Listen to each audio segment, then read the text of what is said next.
Hello, I'm Dalton Deland. I'm a columnist for the Berkshire Eagle, and this is Eagle Reels, where we take you beyond the news. My very special guest today, Peter S. Canellos, author of The Great Dissenter. Welcome, Peter. It's great to be here. Let's dive right in. I think in these times we're in, that our memory of race relations, it seems to me, than recent years, Black Lives Matter and so forth, it seems to me that they jump all the way from the Civil War to the Civil Rights era in the 60s, 100 years later. Can you just paint us a quick picture of Reconstruction, Jim Crow, a little bit of background so we can drop into the book? As people know, we fought a terrible civil war between 1861 and 1865, after which the southern states, as sort of the price of reentry, were obliged to endorse the three post-Civil War amendments to the Constitution. The 13th Amendment banned slavery, the 14th Amendment provided equal citizenship, and the 15th Amendment provided voting rights. And that was the change that came about because of the Union victory in the Civil War. And a lot of people saw that as the price that was paid by 600,000 Americans who died in the Civil War. This was what their death brought about. This was the new birth of freedom that Abraham Lincoln referred to. So for about 10 years after the Civil War, those rights were protected, sometimes at arms with troops in the South. But after 1876, there started to be a regression. And 1877 was actually the year that John Marshall Harlan joined the Supreme Court. He was the only Southerner on the court. His appointment came about through an unusual set of circumstances when, in the disputed presidential election of 1876, one of the sort of backroom promises and compromises that were made that enabled the Republican Rutherford B. Hayes to become president is that he would appoint a Southerner to the Supreme Court. Harlan, at the time, was a loyal Republican, but had not always been a loyal Republican. He had been what was considered a sort of conservative Unionist in Kentucky and fought for the Union side, but was not an abolitionist and came from a slave-owning family. So even though he had adopted in every way the sort of freedom agenda of the Republican Party, there were still serious doubts about him. So he joined the Supreme Court in 1877. And what happened over the next 30 years is a very steady and not even all that slow erosion of Black rights as members of the Supreme Court, predominantly Northerners, predominantly people who had supported abolition, but they felt that reconciliation was the most important national priority. That is, reconciling North and South, finding compromises on these issues. There was an economic boom going on, particularly in the North, and there was a feeling that more racial strife or sectional strife along the issues of racism would cause problems for the country. And so the entire Supreme Court majority moved systematically to essentially approve the engines of segregation and to take away what we would now consider civil rights in a series of decisions. John Marshall Harlan, though he was for much of that time the only Southerner on the court, was also the only dissenter. He was the only person who stood up and said, no, this is disastrous. There are many reasons why I think he did that. He left behind his own record of dissents that, even when read today, are very, very impressive. And they suggested an entirely different way to look at the Constitution, a different way that is very much the way we look at it today. So he was the one person in the entire legal establishment and political establishment, for that matter, who was decrying these decisions, who believed these decisions were wrong for the country, wrong, especially unfair to Black people, but also wrong for white people and wrong for the whole future of America. So today, when we look back on that period, we think of it as a time of retrenchment, a time when these hard-won gains that came about through the Civil War were surrendered by the Supreme Court in an effort, very misguided effort, to sort of promote sort of short-term reconciliation and good feelings between the North and the South. Of course, whites in the North and the South. And instead, what it led into was a period of segregation that was devastating to the country, and that we're still living under the effects of that segregation era. I think that the case you're referring to, among the many in which he dissented meaningfully, but Plessy v. Ferguson, correct? This is, if I don't oversimplify it, a separate but equal decision. And not only was his dissent meaningful, it was literally, verbally the backbone for, work that came, for many years later, for justices who followed him. Could you tell us a little bit about that and the almost the daring that it took to be that lone dissenter? Plessy v. Ferguson happened sort of late in that cycle of the Supreme Court taking away the rights of Black people. And there was so little hope that the court would ever be able to side with Black people that significant Black leaders, including Frederick Douglass, advised not to even bring the case, that no good thing could happen, could come out of it. And Douglass was right, essentially. It was also so much of sort of foregone conclusion that it wasn't even front page news in Louisiana, where the case was located. The case was based on something called the Separate Car Act in Louisiana, which required that Black people be in a separate coach on train rides within the state. And the legal issue was there is an equal protection clause in the Constitution. It literally says there has to be equal protection of laws. And Louisiana said, well, that's okay, because we're going to maintain equal coaches. So, Black people's coach is equal to white people's coach. John Marshall Harlan saw something far more insidious in this, that this was an attempt to hold Black people in a status of second-class citizens. It was an attempt to give them a badge of slavery and inferiority that the Constitution had already declared it could not do, the state could not do. And he felt that it was going to set the stage for sort of a disastrous set of disputes in the next 60 years. Now, at the time, people would have laughed. People would have said, well, this, come on, this is taking this small case really too seriously. He actually wrote in his dissent that this would be someday viewed as being as notorious as the Dred Scott decision, which some people believe caused the Civil War.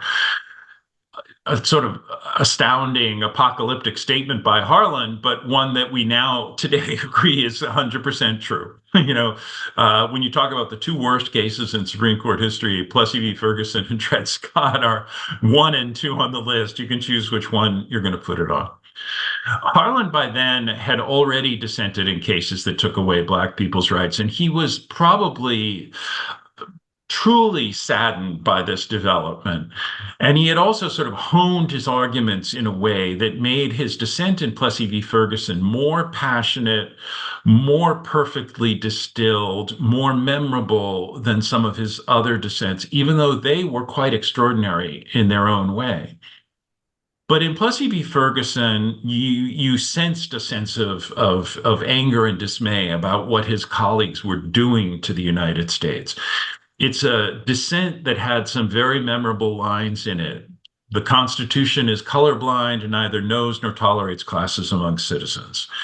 The humblest is the peer of the most powerful. there is no caste here. These are the kinds of lines that kind of get etched on buildings. And today they are actually remembered that way as sort of fundamental, sort of foundational statements about the meaning of the Constitution and the meaning of equality in the United States. I also would say, if you read the whole dissent, he completely skewers the court majority using all of the known modes of constitutional interpretation, including original intent. Clearly the original intent of the post-Civil War amendments was to put Black people in a position of equality, and the segregation was not going to achieve that. So he uses the plain language of the Constitution. Equal protection means equal protection. He uses the original intent. There were still even framers of those amendments that were still alive that would attest to the idea that equality was central to what was intended in those amendments. But he also sort of digs deeper into American history, into sort of the foundational kind of principles of the country. So when he talks about things like the Constitution is colorblind and the humblest is the peer of the most powerful, what he's saying to his colleagues is that you're not just violating the letter of the Constitution, you're violating the spirit of the United States. And it's very, very rare in any legal document to see something that powerful, foundational, fundamental being asserted. And that's why his dissent in Plessy v. Ferguson is the centerpiece of his legacy and well remembered today, more than 120 plus years later. Now, I feel like in only talking so far about John Marshall Harlan that I'm doing the book an injustice, because you also tell in the book a parallel life, his possible and prodigal half-brother, Robert Harlan, a former slave. Who was he, and why does he occupy a pretty equal and not separate place in the book? Yes, he does occupy an equal place in the book. Well, he's there for a couple of reasons. One is a lot of the book is sort of a search for wisdom in the law, because it's not just in the race cases that Harlan is viewed as prescient.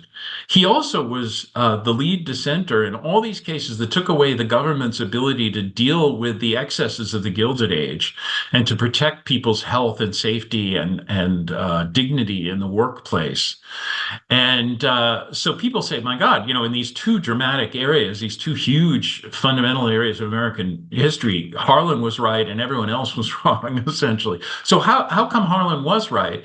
And I think it was his life experiences. And we talk about his frustration as a young man trying to forestall this terrible civil war that he thought was about to destroy the country. And I think it gave him a sense that compromise was very, very difficult once a mistake has been made, in this case, slavery, and in some cases in Dred Scott, the way that the Supreme Court, actually, put slavery and inequality right in the heart of the Constitution. Once those mistakes are made, it's very hard to put the genie back in the bottle.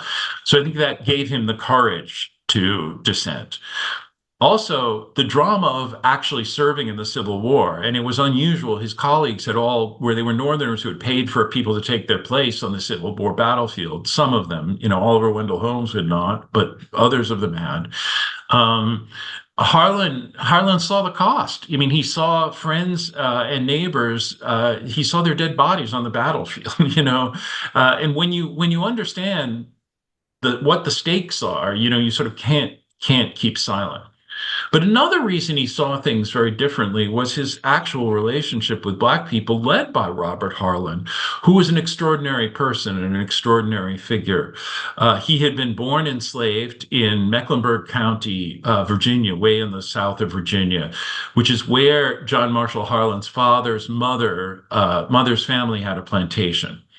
And when he was 8 years old, his mother journeyed to Kentucky, 450 miles with him to find his father. And we know that because there were many stories written about Robert Harlan in his lifetime, because he became a famous person. Now, they went to a place called Harlan Station, which was essentially a family town, a family stockade. So obviously, she felt the father was a member of the Harlan family. John Marshall Harlan's father at the time had just gotten married and did not have children yet with his wife, and but he took Robert in and treated Robert more as a family member than a slave, although he remained technically enslaved. Robert was not able to get an education, despite the fact that James Harlan tried to get him educated. The schools rejected him because he was black. Um, but he developed this amazing sixth sense for how black people could succeed under the terrible odds of slavery. One of them was the horse racing industry in Kentucky, where he became a horse racing pioneer. Another one, the gold rush, 1849. He was among the first Kentuckians to get to San Francisco, came back with enough gold worth $6 million in today's dollars. He then moved to Cincinnati, invested in black-owned businesses, and was very successful in that. He spent the Civil War years in Europe racing horses, challenging Europeans in the sport of kings, what the English called the sport of kings, with the idea that American horses were actually better than European horses, British horses especially. And he made a name for himself in European racing and saw the whole continent, and then returned after the Civil War to become the leading black politician in Ohio. And he maintained a close relationship with the Harlan family.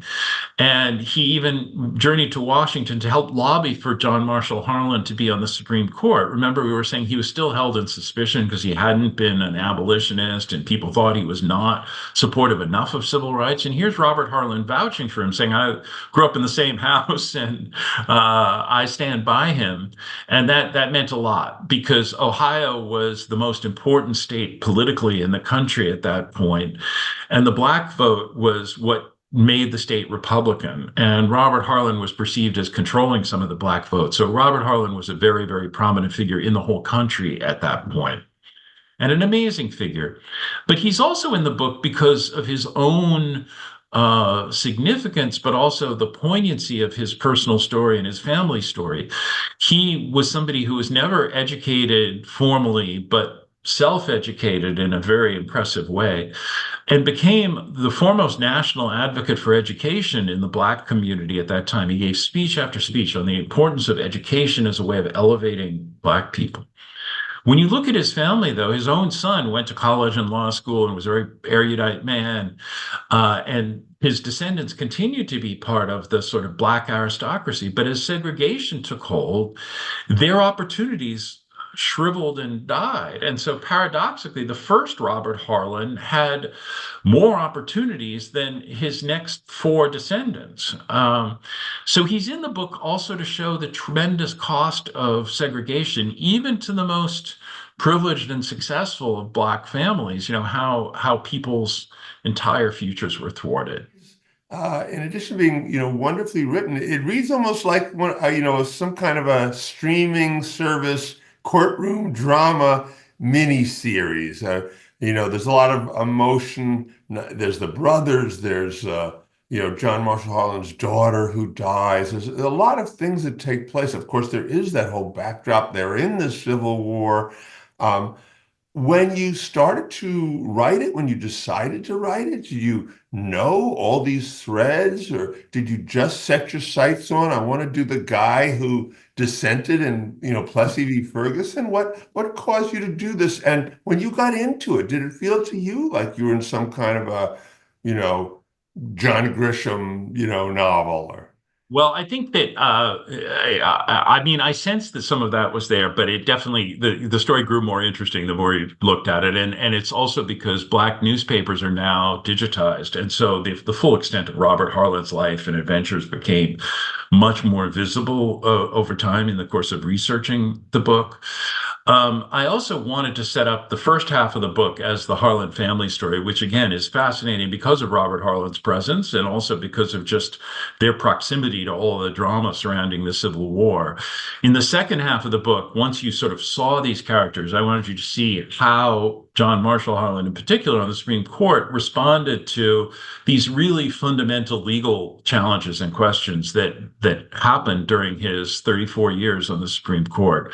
So each of the later chapters is essentially its own kind of courtroom drama, its own morality play in these areas, and they're fascinating cases. They're amazing cases that still have resonance today. And I'm so glad that you found the book to be really full of drama and full of excitement and all, because you never can quite convey that. And when people look at the cover and they see a sort of 19th century gentleman's portrait, you sort of think, oh, okay, we know what this is. This is a worthy, examination of this prominent figure. And actually it is a much more dramatic and zesty story. So if people have any questions about whether to read this, it's first and foremost an exciting read. So. Literally, our current Chief Justice, John Roberts, keeps a portrait of Harlan in his chambers. And yet, you also talked about, compromise versus dissent. At least to this, I'm no Supreme Court expert, but it strikes me that the Chief Justice today is more a creature of compromise than dissent. And yet others on the court, now in the minority, Elena Kagan, Sonia Sotomayor, they seem to me, for example, in the overturning of Roe v. Wade, to be today's dissenters. Would you you also work with Politico? Do you, as a judge, looking at today's, as a journalist and historian, today's court, is that resonance still there? Do they know his work? Do you think, are they, if I dare even say this, are they in that league?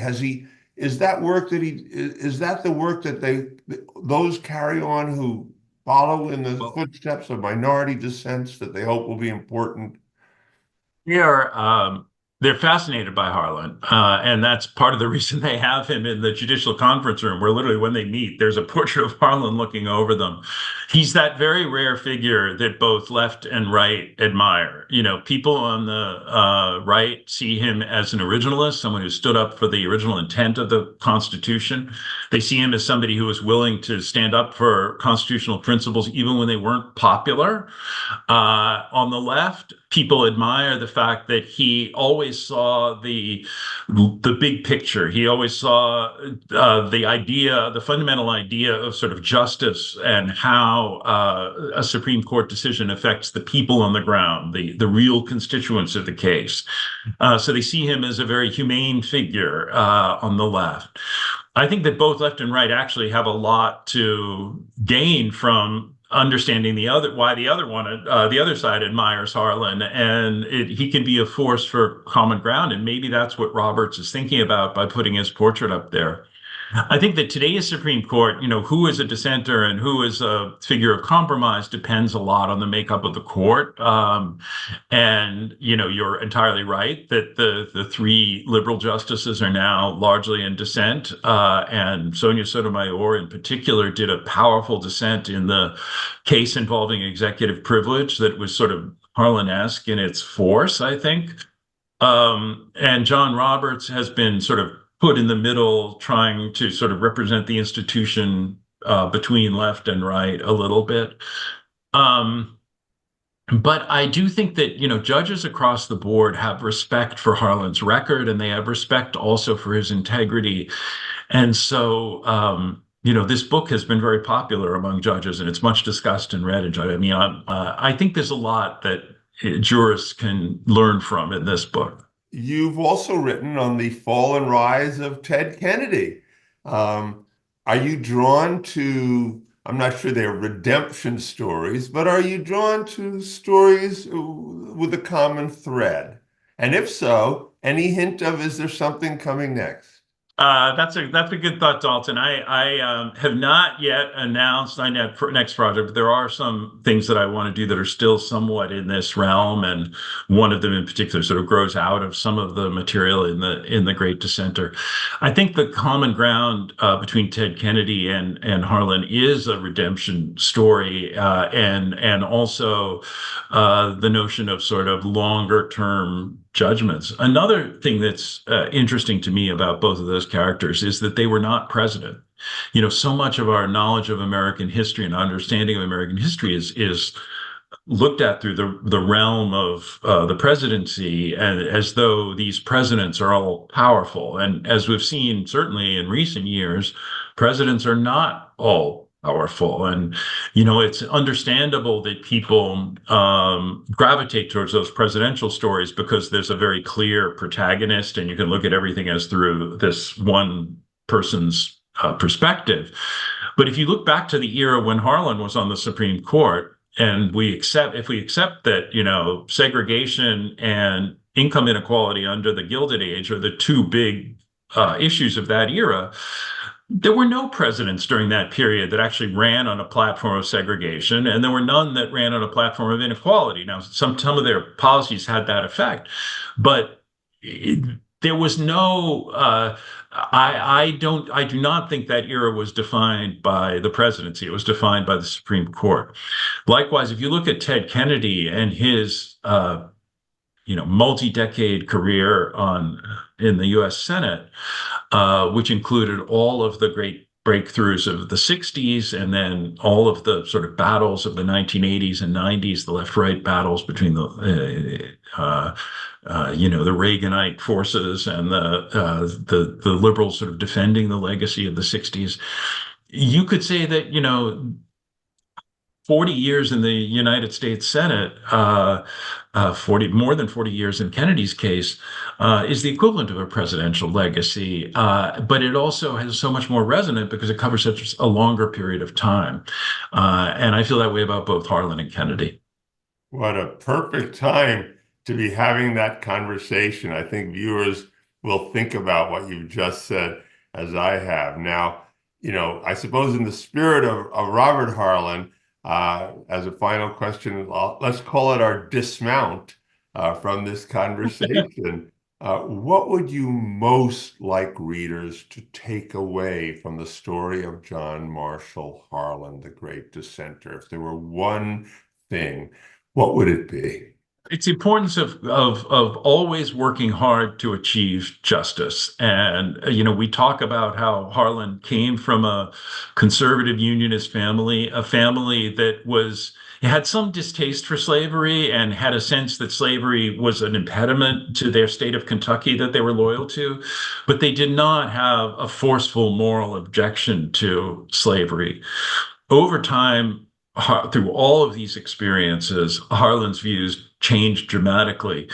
And in his later period of life, when he felt those same values were being assaulted, again, that we were about to make the same mistake, and not just in terms of segregation, but in terms of the so-called insular cases, which governed Puerto Rico and the Philippines and Hawaii and other areas, he came to believe that equality is fundamental to this country.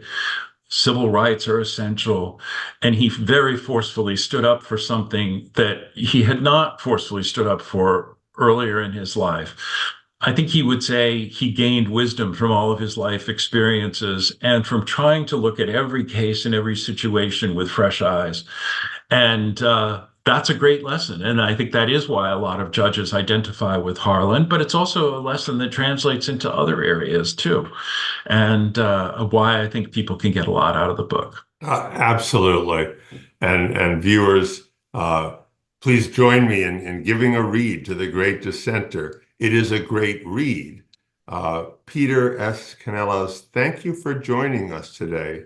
A remarkable work that you've given and very relevant today. Thank you so much, Dalton. And hello to all my friends in the Berkshires, too. Thank you. Viewers, if you're already a subscriber to the Berkshire Eagle, thank you. If you're not yet, please consider becoming one. It's how we have conversations such as this, how we keep the flame of local journalism alive in America. I'm Dalton DeLand. I'll see you next time on Eagle Reels and in the pages of the Berkshire Eagle.